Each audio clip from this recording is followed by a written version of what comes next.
what we're seeing in Prop 50 is a real alignment of communication, of culture, of tactics, of strategy, and of politics, right? And I think from the very beginning, from the inception of this idea of how to take on Prop 50, which is, I don't know, we'll put up the like official language of what it does. Gavin's been the guy to understand how to do it. Yes. Right? The other thing about it that is really impressive is just like the real big dick energy and the brashness and boldness of saying, fuck you, Trump, fuck you, Texas, I'm going to match you. Yeah. And there was so much pearl clutching when Gavin started talking about this. Yep. And he did it anyway, because that's what leadership is. He did not give a shit. Yeah. He made the decision because he knew, and the other crazy thing about this is like, he knows that California is rich and ripe for there to be more Democratic seats. Yeah. If we wanted it to be. Yeah. But that's not the way that this shit should work. It should be as fair as possible. Right. And so the idea that Trump on the record said, we are going to get 5 seats in Texas. Yeah. It angered him. It angered millions of Americans. But in a traditional Democratic Party kind of way, we would say, no. What do we do? Darn it. Yeah. He's such a meanie. Welcome to Twig and Jenkins. I am your co-host, Brad Jenkins, where we are 2 politically codependent podcasters on Election Day, Twig, our favorite day of the year.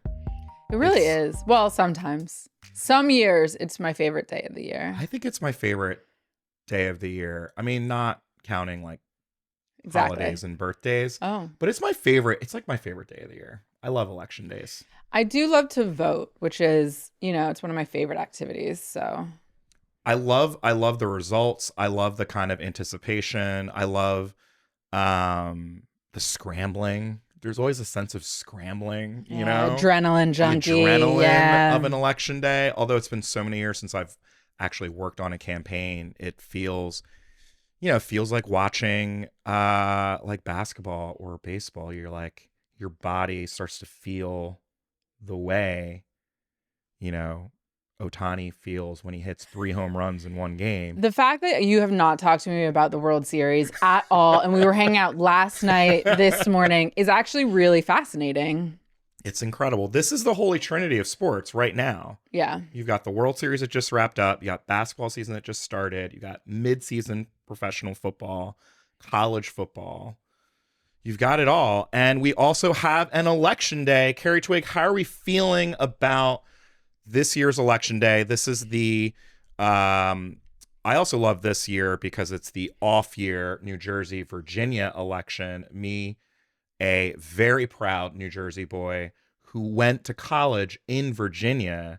Like, this is just my... Talk about a holy trinity. This is my jam. I love a New Asian kid. New Jersey, Virginia connection. A New Jersey Blasian with roots in VA. Big time. It's true. Wahoo Wah. What was that? Wahoo Wah. UVA. University of Virginia. That's your, my UVA brethren out there, Wahoo Wah is our, I don't know, it's like our cheer, our chant. Feels wrong.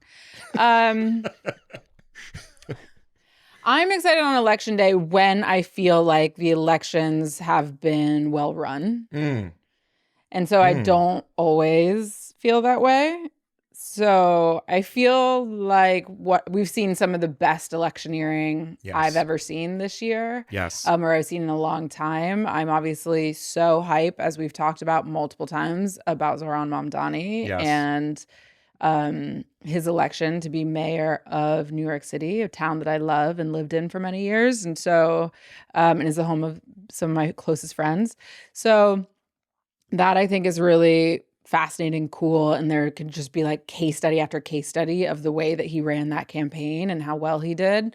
Donald Trump coming out this morning to endorse Andrew Cuomo is lovely, hilarious, just lovely, and such an embarrassment. I also love that Zohran posted the endorsement immediately to his grid, which is just, again, chef's kiss. Immediately. And then watching, of course, I think there's a handful of races that between not only the mayor of New York, but mayor of Minneapolis. Yeah. We're watching, of course, New Jersey and Virginia. There's a special in Texas. Yeah. There's a handful of races around the country. And I think, we're all trying to read the future, right? We're all trying to read the tea leaves and see what this means for the future of the Democratic Party, of Trump's America, of the sort of uninterrupted flow of power to the right in this country. Yeah. And tonight gives a bit of a test case. I think a really limited one. Because I think it's one thing I think we have historically not been up against very real structural interference with elections that we're going to start seeing between the rolling back of the Voting Rights Act and so many of the ways that the Trump administration is attempting to disenfranchise people. So even if we win, I think we're still in for a very, very tough road on the midterms. I agree. I think that you put it perfectly. I think this is a moment, the sort of first big election from a president. There's a lot of tea leaf reading, and there are a lot of some of our favorite journalists and newspapers of record, the New York Times and others are like, what can we learn from this one election about how all of America is feeling? And for folks like Twig and I who've worked on campaigns, we know that that's just not the way these things work. Yeah. So much of it comes down to the candidates themselves. Yeah. So much of it comes down to, again, New Jersey's a very different place than Virginia, which is a very different place than New York. Yeah. I will say, jumping into Virginia, you were just in Virginia yesterday. Would love to hear how folks are feeling on the ground. I feel like Abigail Spanberger is going to win and win big. I think our girl, Abigail Spanberger, should not call her girl, our woman, Abigail Spanberger. The future. Is it an improvement? You know what I mean? In that context, though, is it like from our girl to like our woman? Like, are we actually? Yeah, I always I say my guy.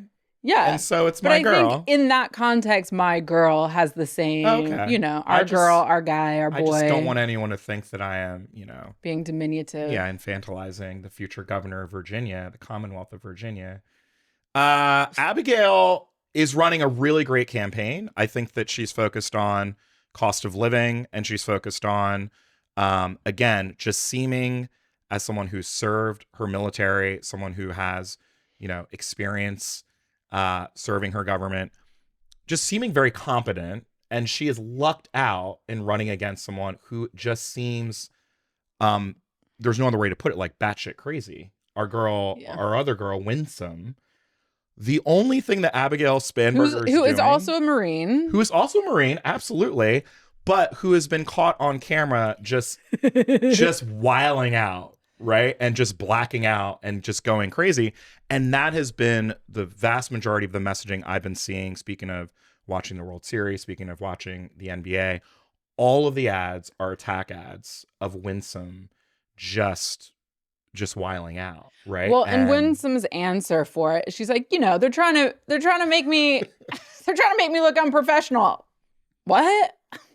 Can you believe that?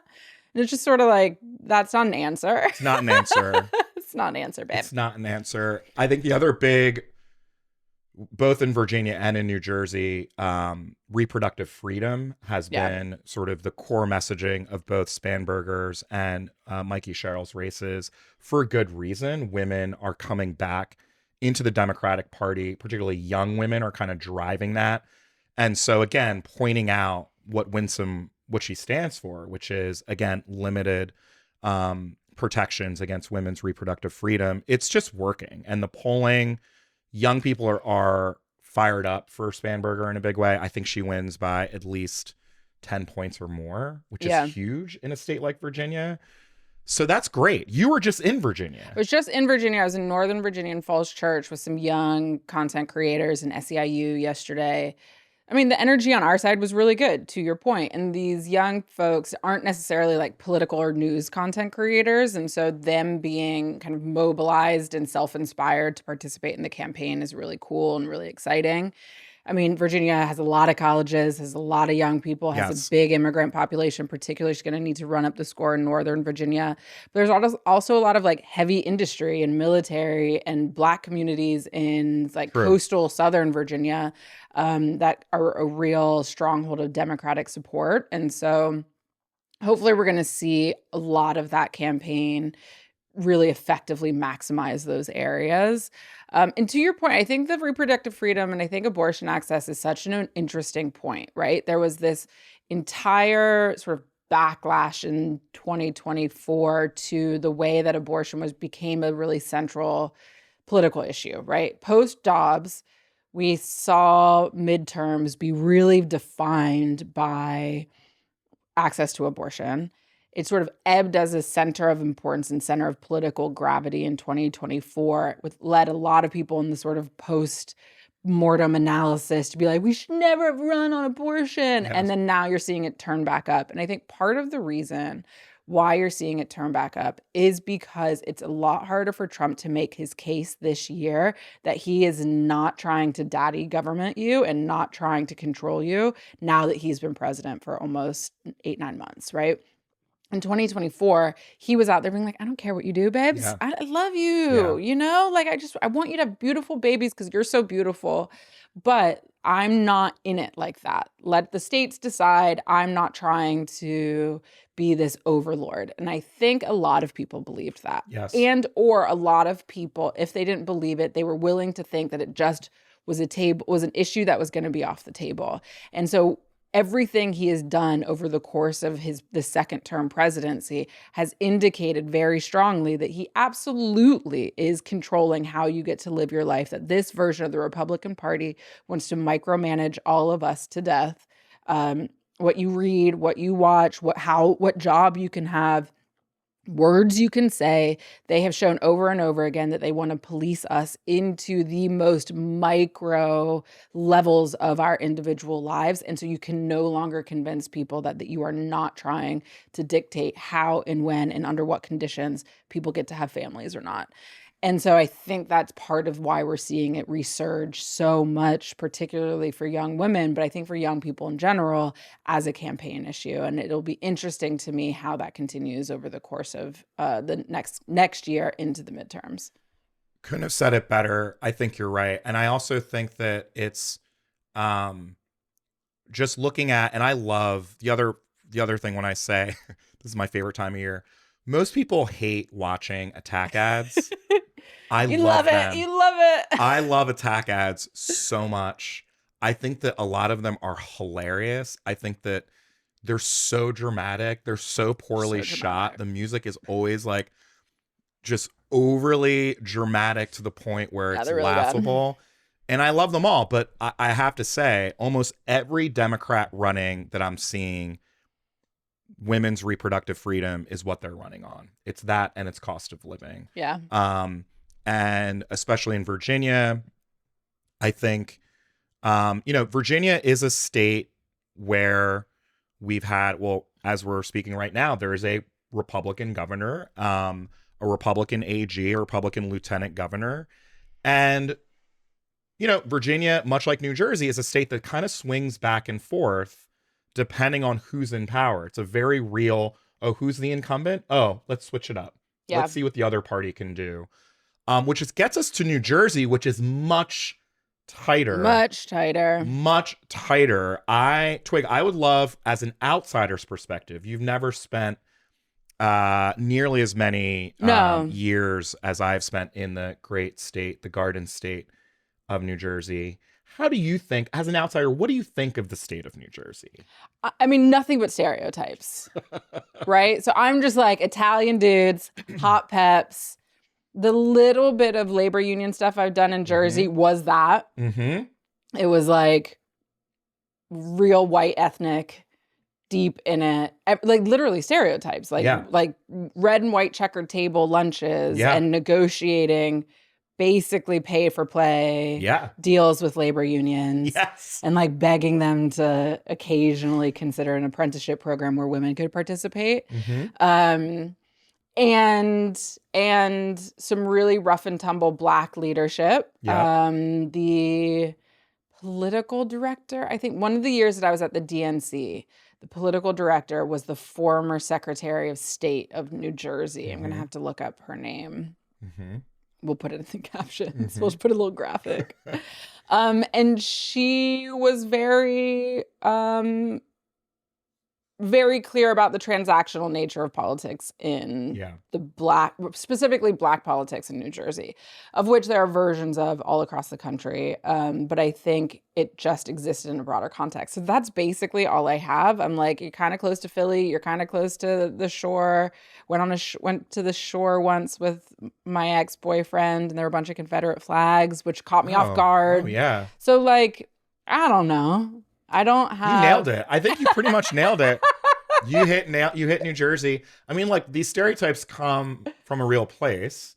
New Jersey is the most densely populated state in the country. The largest ethnic minority in New Jersey are Italian Americans. It's like 56% white, something like, 12% African American. There are more Italian Americans than there are Black Americans in the state of New Jersey. New Jersey loves just Italian food. New Jersey loves Italian American culture. Hard to argue with. There's a distinction between an Italian culture and Italian American culture. And it's a lot more red than people realize. Speaking of the Jersey Shore, very red. Rural parts of New Jersey, very red. And it's a state that's kind of going like Ohio. If we kind of track, Barack Obama won New Jersey by about 17, 18 points. Trump lost New Jersey by 5 points. Yeah, that's tough. Right? That is a huge evolution for a state that is sandwiched between New York and Pennsylvania. Pennsylvania is another state, obviously, that Trump won. There's a lot of focus from the right. There's a lot of focus from a voter registration standpoint, and also kind of a youth Republican-led standpoint. Charlie Kirk, Turning Point, all of those organizations are all targeting New Jersey. They see New Jersey as the next Pennsylvania, as the next Ohio. And we've got a governor's race that, it's really close. You have a candidate, Mikie Sherrill, who's very much like Abigail Spanberger, suburban white lady, military background, won in 2018 with the blue wave, like our guy Andy Kim won, like our girl Abigail won. But she's running against a kind of true, like, real red-blooded Italian American. And the thing is, like, I think this is the thing that everyone is missing in the media, that they have not, New Jersey as a state, we've not had a governor like this since maybe Jim Florio when I was a kid, who was a Democrat, but it's been a while since there's been like a really proud Italian American candidate who people kind of say he's Trump light. People say he's like got some like, mafioso vibes, so to speak. That's really popular right now. It's really popular right now. He's running mostly on cost of living. That's all he's talking about. How New Jersey, it's too expensive to live in New Jersey. We have to give more to small businesses. We have to do more to cut taxes. That's pretty much all he's talking about. And it does not surprise me that this race is as close as it is. What's your assessment of how Mikie's been doing as a campaign? I think she's been running a very competent campaign. I'll put it that way. I think that she, again, has really leaned forward with reproductive freedom. President Obama was just with Mikie, which was huge. Our guy Andy Kim was just with Mikie. She's been doing a really good job of reaching women voters. And the challenge, if you compare between New Jersey and Virginia, she's not resonating as much with young voters. I think we've talked about the phenomenon, particularly of young male voters leaning towards Trump. And so it's a bit of a different vibe, I will have to admit. In New Jersey, also, the current governor is a Democrat. So you've got Governor Murphy, who's not that well liked in this moment. And you have a kind of like change culture moment happening in this election that I think that the Democrats' incumbency in New Jersey actually hurts them. Whereas in Virginia, you have the opposite, right? In Virginia, you have a Republican incumbent, and you have a really great candidate kind of running to change how things are going.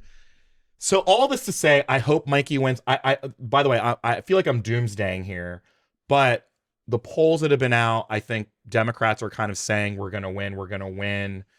I think it's going to be a lot closer than people realize.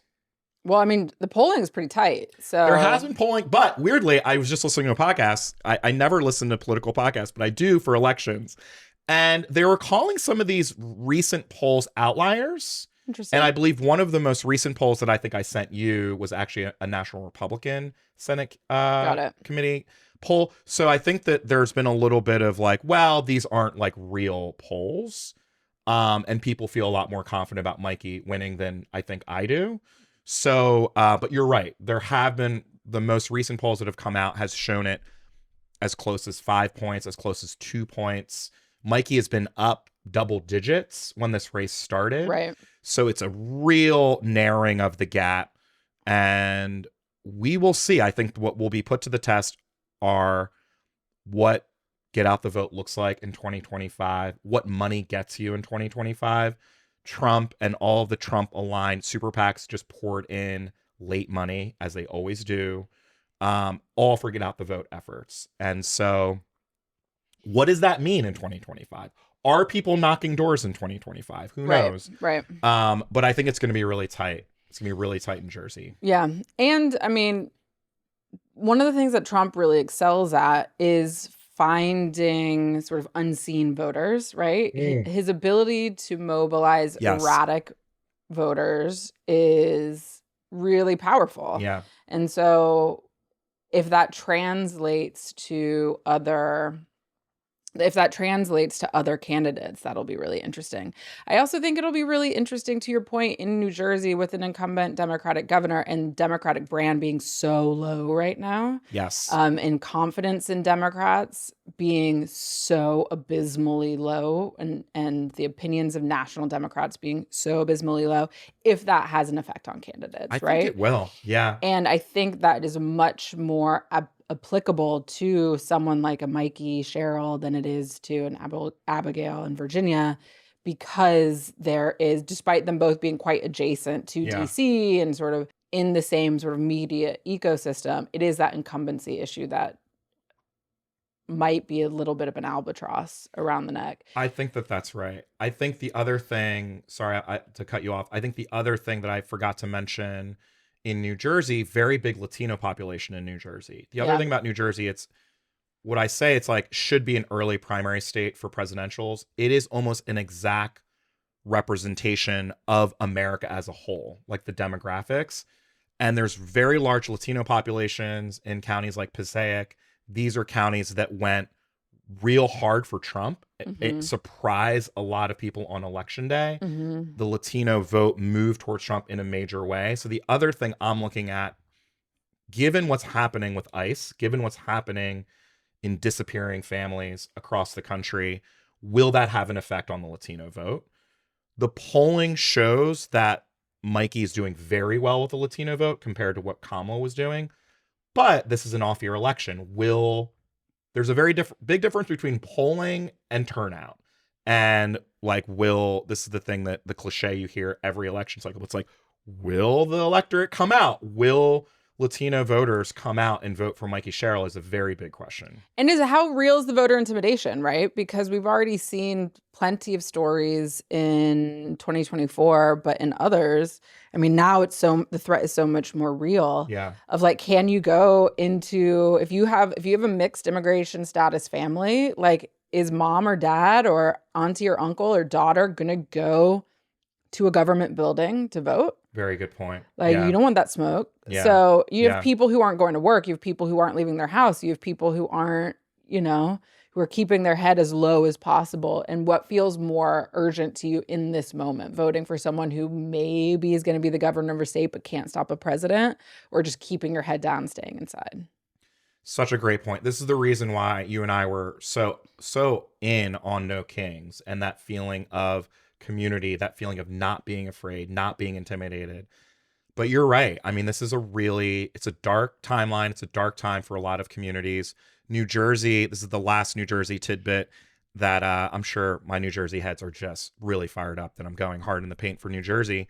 One of the really bad things about New Jersey, it is one of the most economically unequal states in the country.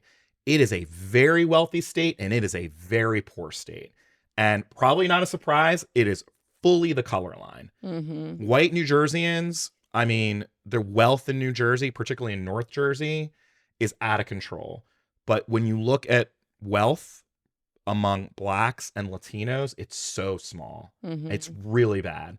And this is a thing that, again, it's the reason why people are angry, the reason why people are like, oh, Trump sounds like a good option. Yeah. The reason why Latino vote went for Trump is things are really bad for communities in New Jersey, while it's also really great for communities in New Jersey. Yeah. So it's going to be, I'm intrigued. I want to give a huge shout out to our homie Andy Kim, because he has been on the trail, man. He's been everywhere. We love barnstorming. We love Andy. I hope that she pulls it out. Fingers crossed. Totally. And we've got friends on that campaign in the office, so we're rooting for folks. What other big campaigns? I feel like we got to talk about your former state, the state that you left behind, Twig. The state that I left. They have a big election in California, huge Prop election. 50. Listen. I've said it before. I'll say it again. I will keep saying it until I start seeing more of it. Gavin Newsom is the guy who understands this moment and understands how to run a campaign in these times. But my obsession with Gavin Newsom is real, and that is both as a citizen who wants to see leaders take this moment seriously and come up with a plan and try some stuff and be aggressive, and as a political strategist who's just like, and a comms person, like a member of people who create culture. Gavin is the guy who understands how to move an idea through culture.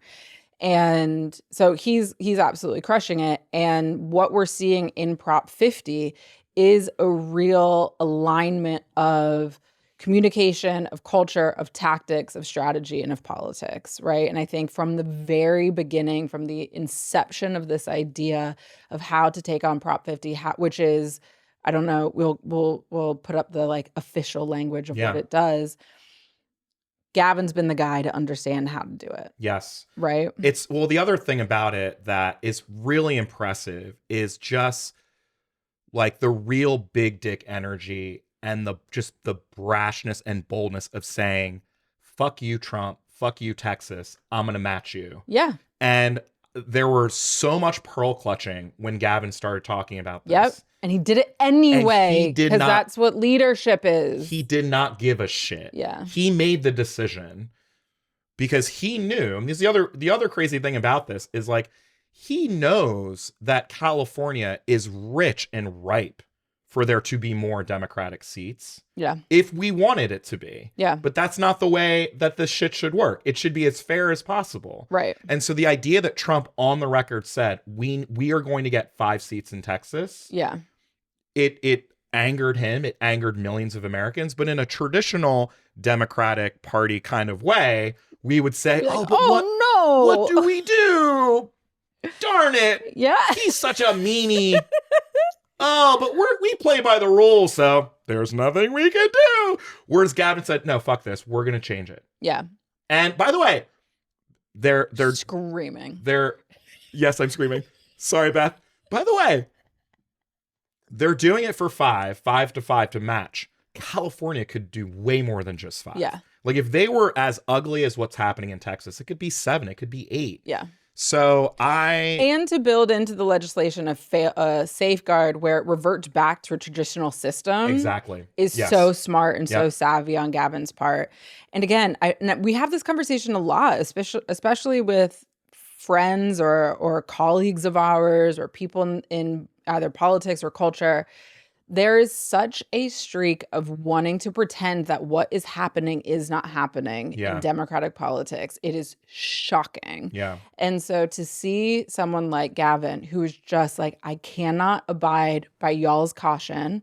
I cannot abide by your sanctimony of the breaking of norms. This is real. This is happening. We have to act now, is so exciting. And so watching him pull that off, watching him go out alone when eventually everyone fell in line behind him is so smart, and to really wield his political capital and his political instincts in a way to make that happen. And he has been, he is campaigning on the road hard. He's dogging this thing. He is everywhere.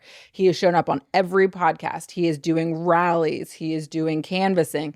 He's uniting both I think, campaigning in 2025 and what it means to be on social media, what it means to be in the comms sphere, what it means to be online, perpetually online, but also not foregoing those traditional tactics of giving people an opportunity to be with their neighbors and be with their community members in person and see the guy at the front of the room. Such a great point. He's also leading. Other states are now following suit. This is the other thing that happens when you lead, is that other people are like, oh shit, we should do it too, right? And so what you found is other states doing sort of mid-decade gerrymandering as well, or reapportioning as well, because of the threats. It's like a race to the bottom, right? Totally. Texas is not the only state that's going to do this.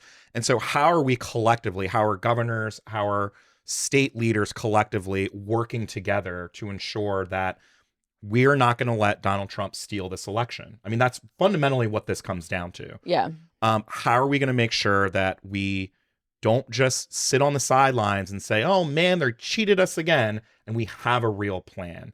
And I think Prop 50, the numbers look great. I think it's going to be a huge win. I think it's going to be like 60-40 win, maybe even more. And it's exciting. And I agree with you as someone who has been very skeptical of the Gav. I've been skeptical of him. I know. For many years. I think that he has continued to find his voice. I think that the other part, one of the big leaders that came out in favor of Gavin's plan early was our former boss, President Barack Obama, at a moment where Gavin needed it. I think people again, a lot of Democrats pearl clutching. Well, we're just going to be like them. And how do we, this moral superiority? Yeah. And Obama was like, no, this is the right plan. This is what we need to do. That was a huge moment. Yeah. And the fact that the president has stepped up in this moment as well. He's on the road. He's in Virginia. He's in New Jersey. He's hitting the road. How do you feel like Obama's doing on the road? I feel like it's not getting as much press as I expected, right? Like, we're not seeing Trump out there, which is interesting, but we're seeing Obama out there, which is good. Yeah, I think that, Trump's too busy decorating his new ballroom. True. That I famously don't care about. He's got so many design projects. It's so true. The SNL skit of the Property Brothers, Miles Teller, legendary. That was amazing. I mean, last night's SNL might have been like an all-timer. Yeah, it was really good. Rami as Mamdani. As Mamdani. And I love Ronnie. Like, Ronnie. I love Rami. Rami's like a old friend, but just nailed it. So nailed it. Smiled so hard. My face hurts. I was just like... And then the fact that they FaceTimed afterward and Rami posted the picture is just incredible. So good. What was I talking about? Barack Obama. Barack Obama, your boss. So, okay. I think Barack Obama's instincts are legendary, right? His political instincts are legendary. His ability to thread a needle, to walk a fine line is uncanny. And I think we're seeing that at play right now, right? He's been strategically leaking his opinions on things all year, right? He's not being showy. He's not issuing press releases. He's not always posting something. I mean, on occasion. But to your point, his opinion on Prop 50 came through informal channels that he knew would get out there, right? So he wasn't going to formalize it, but he He let it be known. He sent signals. He's really good both at sending signals and making noise. So he's sending signals where he needs to because his power actually lies more with, I think, galvanizing or redirecting institutional players, funders, tastemakers, sort of people who control the levers of power within the party than it necessarily does with the general public. And so you see him send signals so that a path is cleared for someone like a Gavin to do the thing, which means the organizations are going to fall in line, the funders are going to fall in line, the naysayers are going to start being really quiet, right? And then you see him sort of making noise when he wants to. So he's starting to do more direct-to-camera videos like the ones you shot with him. Earlier or in the end of summer. He did a couple direct-to-camera videos to actually campaign for Prop 50. He's shown up in person at the big rallies and he does the thing where he's like, hi, you look cute, but like Michelle's fine, you know, and he knows that that's going to create so much noise within the party. He doesn't need to be in sort of meta-narrative news. He doesn't need to be in mainstream media news. He needs to be a place where Democrats can look, or people on the right, or people, progressives, just anyone who's paying attention can look and feel like they have a bit of a safe harbor. And so he has been doing that incredibly, incredibly well in the artful way that sort of only he can kind of operationalize, I think. I agree. One, because he has the stature, but two, he just has the inherent political instinct of like, okay, so how much weight do I put on this scale? It's not about putting my hand on the scale. It's about how much weight and to what effect and to what end. And I think watching that, it's just an artful thing to watch. It's also, he's filling a vacuum of leadership at the Democratic Party at a time where we need it the most, right? I mean, I think we've talked about the failings of Hakeem Jeffries, the failings of Chuck Schumer, the failings of Cory Booker. I mean, does anyone want Cory Booker at the Mikie Sherrill rallies? No one wants that. No one wants that kind of he'd get booed. Attention. You know what Mikie Sherrill does want is Barack Obama. Oh, yeah. And you know what Abigail Spanberger wants? Barack Obama. And this speaks to a larger problem the Democratic Party has where, you know, we are a party without a leader. And Barack Obama is still that leader. But my man should just be hanging and chilling like former presidents. He has no choice. Like, we need Barack Obama in New Jersey. Barack Obama won New Jersey, as I mentioned earlier in the pod, by 17 points, right? So I think he's done an incredible job. I do wonder, you know, can he get Mikie across the finish line in New Jersey? And when it comes to Prop 50, you're right. You know, the fact that he put his weight behind Prop 50 was huge. Oh, changed everything. Because the only way that Prop 50 worked was money. It was raising a shit ton of money. It's a huge information campaign. And so you had... In a massive state. Where the other side had unlimited funds. You know that they were going to spend an unlimited amount of money to call this a power grab, whatever it is you want to call it. And so Barack Obama steps up, and then lo and behold, Tom Steyer steps up. Tom Steyer, a billionaire who's been on the sidelines. Your former boss. My former boss, who's been on the sidelines for many, many years. I think that when you have someone like Barack Obama step up, others follow. Yeah. And the fact that Tom went in big, the fact that other, you know, people who... Right? Like, in this moment, everyone needs to step up and everyone needs to lean in. And when we don't have real Democratic leadership in Washington, that's where Barack Obama steps up. Yeah. But again, he also can do it in a way because he is a singular figure. Yeah. He can do it in a way that doesn't totally draw a contrast to the failures of the existing Democratic leadership. Except when he calls Zohran Mamdani and praised his campaign, which happened this week, which got leaked. Absolutely. But again... which was chef's kiss, right? Leaked it to the New York Times, right in the face of Schumer and Jeffries being bullshit and Cory being bullshit. Barack Obama calls Zohran and praises his campaign. Like, this is the kind of leadership that we all... talks to him for 30 minutes. Yeah. But again, the manner in which that information came to us is intentional, right? It is a signal about how Barack Obama is operating. Right. He's not going and saying, well, Hakeem Jeffries doesn't think that Zoran Mamdani is the future of the Democratic Party, but I do. Yep. It's just more tactical, yep. and I think really smart, because he has to I don't think Barack Obama wants to overshadow or unfortunately, the Democratic leadership we have is the Democratic leadership we have for now, right? Until these guys get primaried, and until they lose their elections, or until they get voted out of their caucus positions. And so Barack Obama's acutely aware of that, and he's not going to inherently burn it all down without a meaningful replacement, even if he wanted to. Maybe he doesn't want to. I shouldn't project that onto him. So he's doing the things that he's doing in a way that doesn't sort of directly and openly contradict the fecklessness of the existing Democratic infrastructure. This is true. You know who's invisible right now? Who's that? Ken Martin. Oh, is that guy?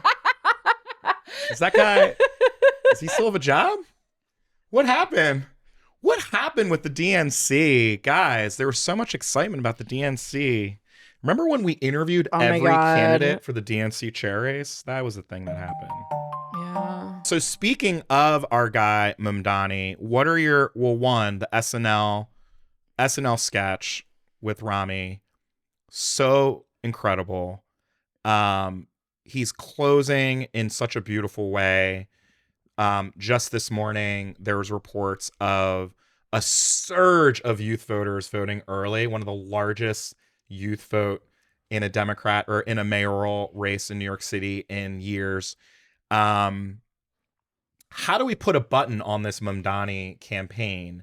I feel like, to your point, he's done everything right. What lessons do we think people will hopefully learn from this campaign? Or have we just talked enough about Zoran that we can just sort of one talk too much about Zoran Mamdani?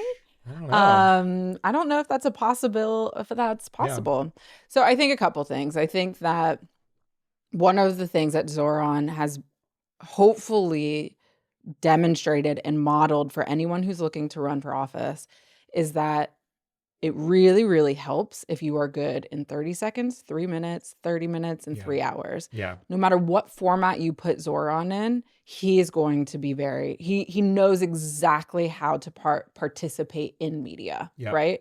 That is brilliant. He has a point of view. He is clearly articulating that point of view. He's doing so boldly without hedging too much. And I think one of the really unheralded elements of Mamdani that we need to start building a culture of we need to build a culture of celebrating around is his willingness to evolve. Yeah.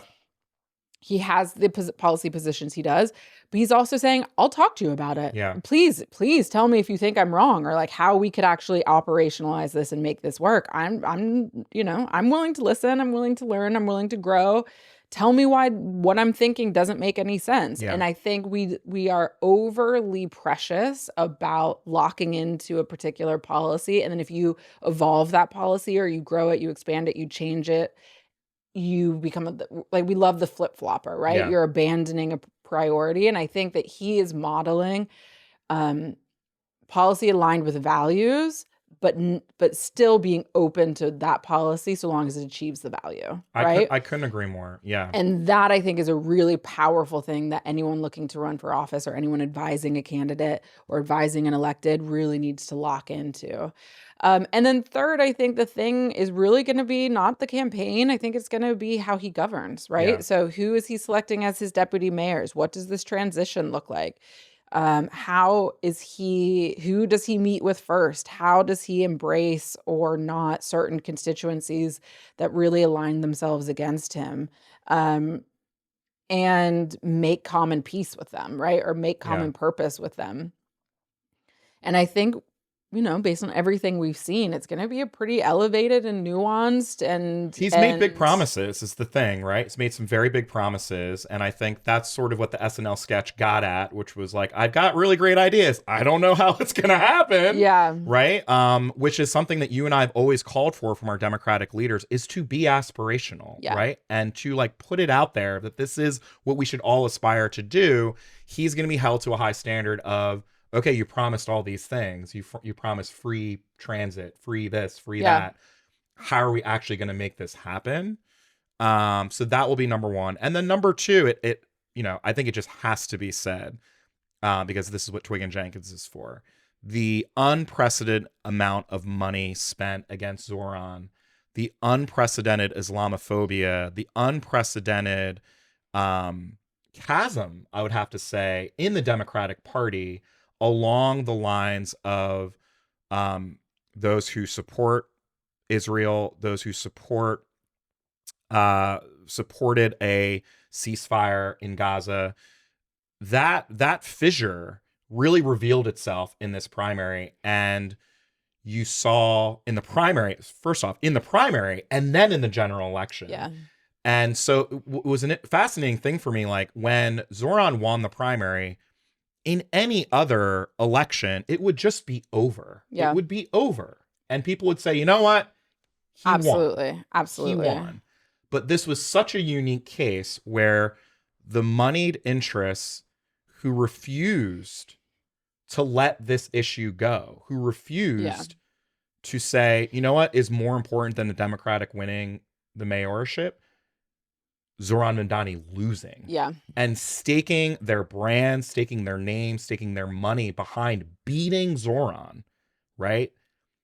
I think that this is going to be a moment. And I don't know, again, I think we've talked about this a lot. Like, how does the Democratic Party heal from this war? Will it ever heal? Yeah.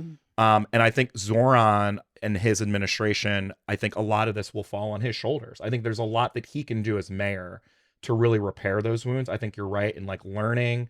He's admitted some learnings. He's admitted some changes he's had to make. Which is like what we want from all adults. 100%. Like, exactly. Period. Whether you're elected or not, like, I want all adults to learn and grow and evolve. That's right. Like, how have we stripped that from our politics? Yes. And from our governance? I think one lesson that I think is incredibly, incredibly important for the Mamdani administration to take heed of, and this is a lesson direct from Barack Obama, and I would encourage them to go back and watch when Barack Obama appeared on David Letterman's My Next Guest Needs No Introduction Netflix special. It was, I think, one of the first post-presidency interviews that the president did, President Obama did. And he has this line that just haunts me.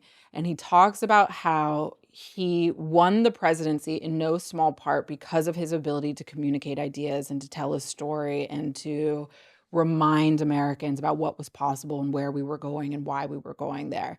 And then the pressures of the job, the pressures of actually being president, become so overwhelming that he forgot to storytell. Yes. And Zoran is going to be in a similar dynamic where the pressures of being mayor, the pressures of governing that's like unruly, ungovernable city are going to be so intense. His learning curve is going to be so steep. There's going to be so much to do that it feels really pressing, easy, and logical to set aside some of the more public-facing storytelling work that he needs to do.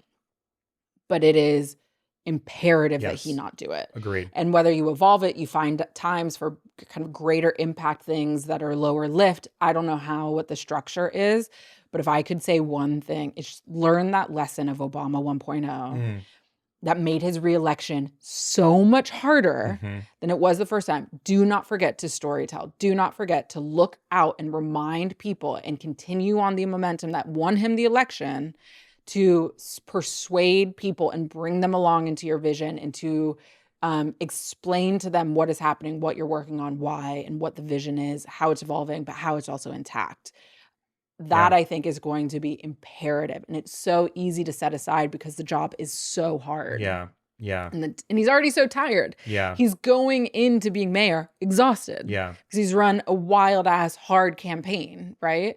And so it's not going to maybe feel as urgent when, you're talking to the hospital administrator, you're talking about, you're trying to figure out how to make the buses free, so on and so forth, and running this massive administration. He cannot forget to storytell. The exciting thing for me, right, is I feel like the opportunity he has, especially considering his mom is this iconic filmmaker. This is someone who's like grown up on movie sets, who clearly understands the power of storytelling. He's an artist himself, right? Like the the almost limitless potential of storytelling as mayor of New York City. Absolutely. Like what he could be doing on a daily basis, like really bringing in America right now and like shining a spotlight on government workers and bureaucrats and like people doing this work.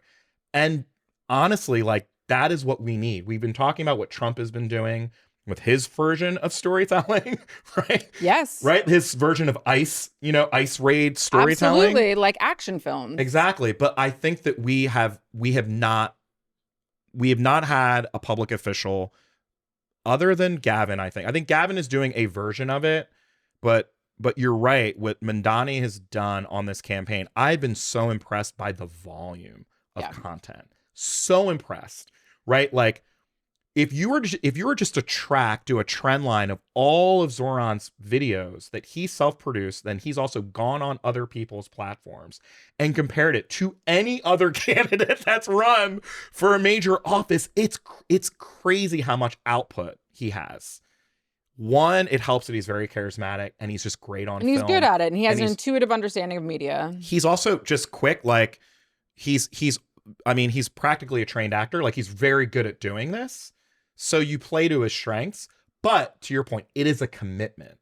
It is a commitment to say, we're going to spend a half day shooting this because you can't do it. I mean, a lot of the stuff he's producing, he produced this cute little video where he was going to turn it was like a citywide soccer tournament, right? And it was being Borough v. Borough.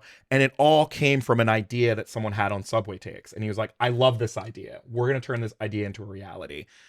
So first you have that idea of turning that idea into reality, but then you have to tell the story of what this soccer match is going to be. That requires a lot of people to put in input, like, what are we going to shoot? So they had Zoran at a soccer field, literally like playing soccer in a uniform. They're shooting different segments. They have B-roll. Like all of this is like a mini short film, right? Yeah. And to your point, he's not going to have that kind of time. He's not going to have that kind of time as mayor of New York City. But the one thing I will say that I don't think has been covered as much, I think people are anointing him as like this new age candidate, and he's been so good. He's also been really good at putting everyday people as the stars of his films too. And so Humans of New York did this beautiful post about how he was one of the Humans of New York like many, many years ago. And so Humans of New York, they've never endorsed a candidate, and they did this big endorsement of Zoran, and they had all of their Humans of New York.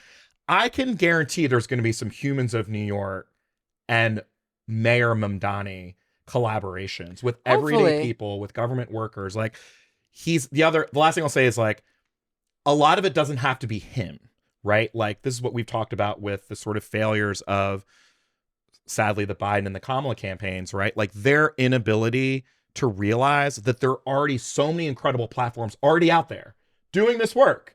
And I think that I like tip of the iceberg of the number of things that Mamdani can like kind of just drop into and collab onto, whether it's podcasts or shows or sports or so many things he can do as mayor of New York City. That's going to be totally. Really but the issue is the dynamic I'm trying to call out is that there are going to be like people are getting shot. That's on him. Yeah. Brooklyn is flooded. That's on him. Yeah. Like new report on kindergarten literacy rates falls. That's on him. Right. Yeah. Food shortages. There's about to be so many ICE raids. We are going to watch Donald Trump. Fight. Yeah, the Trump. We're going to watch Donald Trump try and punish him and punish the city for electing him.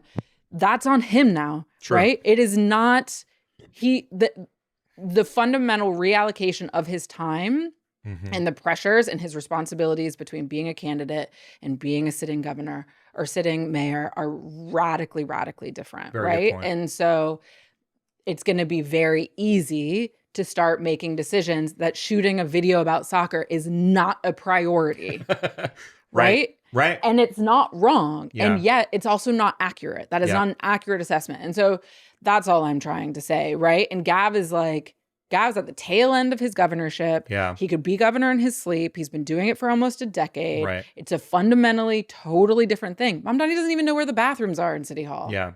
That's overly reductive. But you know what I mean? Like his learning curve is 0 to fucking 60. Yeah. Sorry, Mom. 0 to 8. Like, it's so steep. That wasn't me. It wasn't. That was Twig. That was me getting heated. That was Twig getting fired up. I mean, speaking of mayoral races, the New York City mayoral is not the only kind of exciting / controversial mayoral. You had mentioned the Minneapolis mayoral race. Would love to hear your thoughts on that, because we have kind of comp to Zoran. We have a young Muslim Democratic Socialist, correct? That's running for right. mayor in Minneapolis. There seems to be a trend here. How is that race looking? That's one that I have not been tracking as much, Twig. So I'm cheating. Yeah. So it's Jacob Frey, Omar Fatah, Dwayne Davis, and Jazz Hampton all are running for mayor, are the 4 major candidates for the Minneapolis mayoral.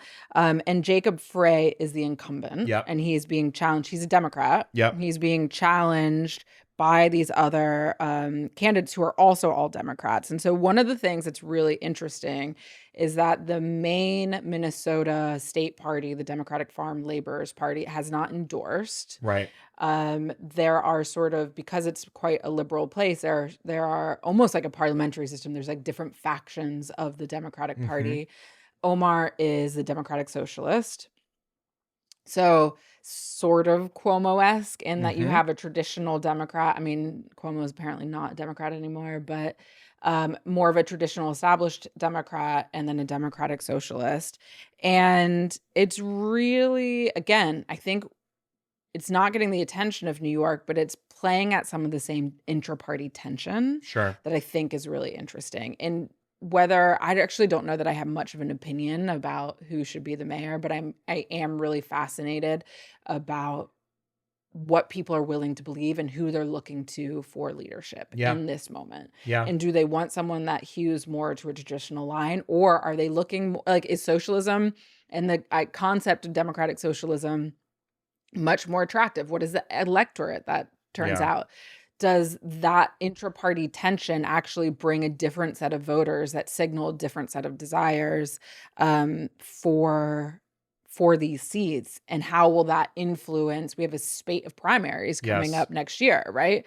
So how will that influence primaries in states where we're going to have a bunch of Senate seats, a bunch of House campaigns? There's a lot of talk, like, is AOC going to primary Schumer? Is she going to run for president? Graham in Maine, right? And so there is just that is sort of, I'm very much looking at it as like a political sociologist type of hat. Very, very interesting. I'm curious to see how that plays out as well. It sounds like, well, 2 things that struck me. One, it's a ranked choice election, which is something that, is an exciting thing. It allows for this type of competition to happen, right? Where the incumbent is not the hold office forever, right? Like, there's a real opportunity for the Democratic Party to be held accountable, right? And for there to be new and exciting and outsider candidates to step in when the party is failing its constituents. So that's number one. And number 2, it seems to be, and some of this could just be my watching too much of Fox News, so you have to correct me if I'm wrong. It seems to be that public safety in Minneapolis is like a hot button issue. And that also seems to be where there seems to be some fault lines among the candidates of how to address public safety. The incumbent seems to be of the mold of a kind of like, we need to clean up the streets kind of a mayor. And these other candidates are in many ways kind of opposing, more cops, more arrests, more law and order. And so, I don't know if they would frame it quite. They would probably not frame it that way, but that is, at the crux of it, that seems to be. Well, it's just that if you invest, you can invest in policing outcomes, or you can invest in preventing, right? That if people have housing, if people have, if they can afford their lives, that you actually reduce crime or reduce the need for destruction. 100%. And it seems like Frey won because because public safety was at an all-time low. And so he's been running on this beat for quite some time. And so it'll be interesting to see. I'm curious because there's 5 people, right? It's like 5 people running. So that's the other part, how that will kind of play out. Will the incumbent be able to just sort of hold court because the other candidates are kind of canceling each other out? But yeah, just a reminder to like and subscribe on YouTube or Spotify or wherever you get podcasts. And if you have any questions or comments or things you want us to talk about, feel free to email us. We would love to hear from you. twigandjenkinspodcast@gmail.com. And what else we got? Is there a plug? I want to thank the Alamo Draft House in Washington, D.C. All right. For throwing the greatest 40th anniversary Back to the Future screening with a DeLorean and a hoverboard outside of the theater. You made my son so happy. We got to go in the DeLorean. It was the most fun movie party of all time. My son I've indoctrinated him into the love of Back to the Future. But to go to see it on the big screen, which I've never even seen Back to the Future on a big screen, and for it to be so fun, like That's multiple people dressed as Marty McFly, so many red vests, and then people like Oscar and I knew all the words. So like people yelling out the quotes. It was phenomenal. I love that. I love that so Thank you, much. Thank you, Alamo Draft House. Right. They're the best. All right. Another episode of Twig and Jenkins. We did it, Everyone guys. make sure to vote. Go vote. Thank your election day poll worker. Those are all heroes, especially in this day and age.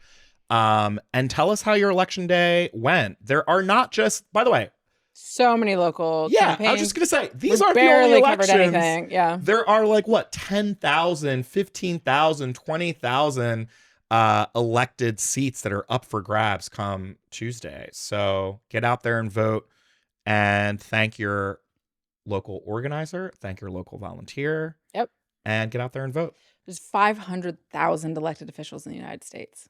500,000. That's crazy. It's insane. So and we God talk bless. about like 5 of them. It's so dumb. It's so dumb. But we're part of the problem. So. God bless them. Well, that's a good one. If you are an elected official and you're running and you just won, or you had a really great election day, comment, DM us, let us know. God bless you all. We appreciate you. Yeah. Thank you to our supervising producer, Elizabeth Joy Wyndham. Thank you to Erica Anderson. Thank you to Resham Najan and Nicole Galevsky. Twig and Jenkins is a production of Culture House Media and Enfranchisement. You're getting really good at that. That was good. Yeah. Thanks. I'm working on it. Peace, Bye. peace.